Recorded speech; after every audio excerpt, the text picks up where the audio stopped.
Is your debt causing you sleepless nights? Knock your debt out with Debt KO.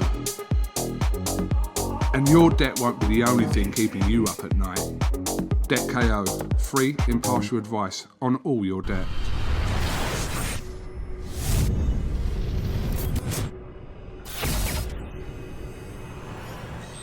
This is UMAR AHMED for IFLCB in association with MTK Global's Fight There here in East London. I'm joined by Robert Warren. Unfortunately, your two boys tested positive, both. I mean, tremendously bad luck, Robert. Well, you know, it's tough on the... It's not so much... It's frustrating, really, but they are absolutely, you know, distraught over this. And it's not a question of them fighting in the same gyms either. I mean, the gyms are miles apart. They even, you know... They didn't be in contact with each other. So, but it is what it is. But I just feel so sorry for them. Yeah. They've trained really hard for this. Even when they left the hotel, I speak to Casey from a distance, of course. And but he's told me he's never felt so good. Both of them didn't show no signs, nothing. But, you know, I just feel so sorry. And Masood, been waiting for over a year to make his debut. Really, really up for it. It's, you know, it's just... It is what it. I know it is what it is, but it's so tough on them kids because they've worked so hard for this, really hard. I've never seen a pair of them in better shape than the one. Also, Frank's got two more cards in Dubois, Joyce and Fury Caballero. Is it unlikely that either Casey or Masood get on either, Robert? I would think so, but I'm hoping that they, you know, in Masood's case, because it's his debut, if anyone drops out, they can fit him in. But with Casey, obviously, it's a title fight, so it's it's an absolutely different kettle of fish. But if there's a chance that anyone does drop out, as drops out in this card, hopefully we can, you know, put Masood in for his debut. But if Masood doesn't get out this year, sure, both him and Casey in January, you'll be looking to get them out straight away. We'll be looking to get them out in January, yeah, definitely. Oh, okay. You know, but. You know, going ahead with the card, I can't wait to see the main event. Who do you fancy? We'll find out tonight, Robert. What's the updates on your other fighters? Like Adan, how's he? Well, Adan, he's flying at the moment. He's training really hard and all that, you know. He'll be ready at any time to go out. He's got all these, he's licensed up, everything's done, so we'll be looking to discuss when we can get him out for his debut. You've got a lot of fighters on the books now, haven't you, Robert? Yeah, we got a few fighters. But what it is, we got good fight. You know, we have got. In my opinion, that is, we have got good fighters.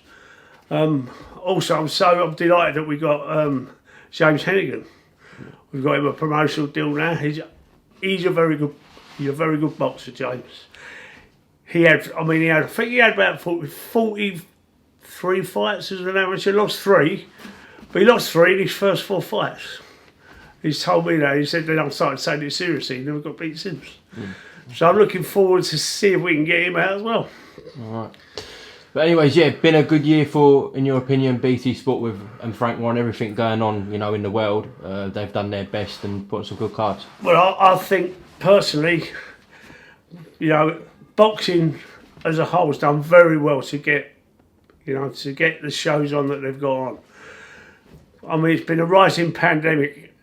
As you say, the last month, I think it's only the last sort of two or 3 shows that people have been, you know, testing positives on both, you know, even on matchroom shows and all that. But, you know, we are doing our utmost. There's not much else you can do. You can't lock someone away for 24 hours. It's impossible, you know what I mean? But you're always, it's like going round to the shop to get your newspaper or whatever. How can you stop that?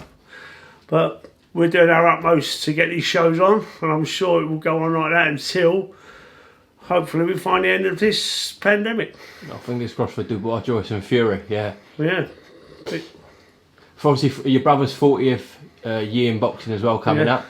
Be a special occasion at the Royal Albert Hall. 40 years, God. Yeah, I watched the interview. The interview, I thought it was a great interview and all that. And he's right, it was much more fun in those days. Much more challenging, put it that way. Yeah.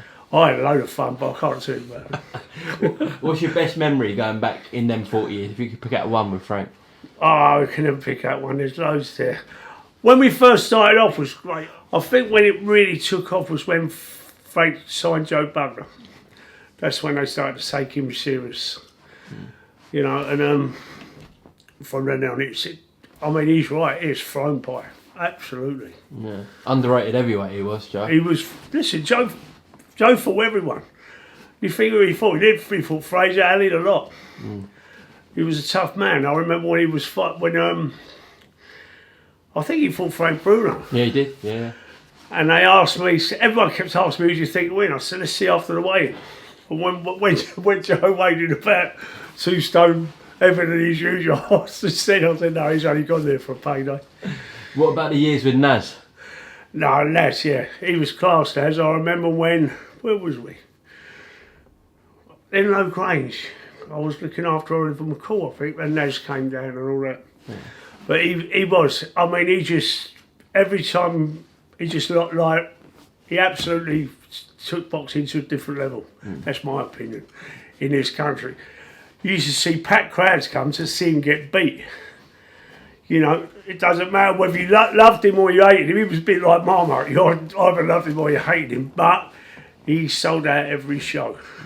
And he got, the atmosphere of the crowds was unbelievable. And he was. I mean, he was always a one-off.